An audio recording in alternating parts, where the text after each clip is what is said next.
મિર્ચી morning. વર્ષો પહેલાની વાત છે. હું એક જગ્યાએ લેક્ચર લેવા ગયેલો. મને એક કોર્પોરેટ કંપનીમાં લેક્ચર માટે ઇન્વાઇટ કરવામાં આવ્યો હતો. હવે એ વખતે હું બહુ જ નાનો હતો અને એકદમ સિનિયર મેનેજમેન્ટની સામે મારે લેક્ચર લેવાનું હતું. મને એમ થયેલું કે આટલા મોટા મોટા લોકોની સામે કંઈ બોલવું અને એમને કંઈ ખોટું બોટું લાગી જાય તો મેં વિચાર્યું કે મારી વાત એક્ઝામ્પલથી, ગેમથી પ્રેઝન્ટ કરું. રૂમમાં જેટલા પણ લોકો હતા બધાને મેં એક ગેમ રમાડી. બધાને એક એક ફુગ્ગો આપ્યો ને કહ્યું કે ફૂલાવો. બધાના હાથમાં એક એક ટૂથપીક આપ્યું અને કહ્યું કે ગેમની શરત છે કે છેલ્લે જેના હાથમાં બલૂન રહેશે, જેના હાથમાં બલૂન બચશે એ વિનર. અને કહ્યું યોર ટાઈમ સ્ટાર્ટ્સ નાઉ.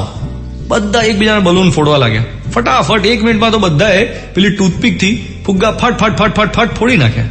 છેલ્લે કોઈની પાસે બલૂન બચ્યો જ નહીં. મેં પૂછ્યું કે શું કર્યું તમે?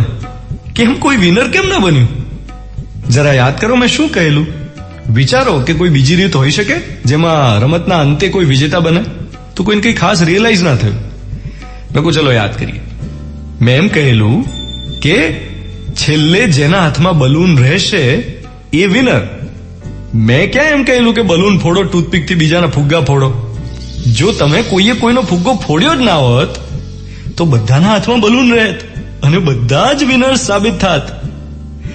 આપણી આ માનસિકતા થઈ ગઈ છે, મેન્ટાલિટી જેવી થઈ ગઈ છે કે આપણે આગળ વધવું હોય તો બીજાનો ભોગ લેવો જ પડે.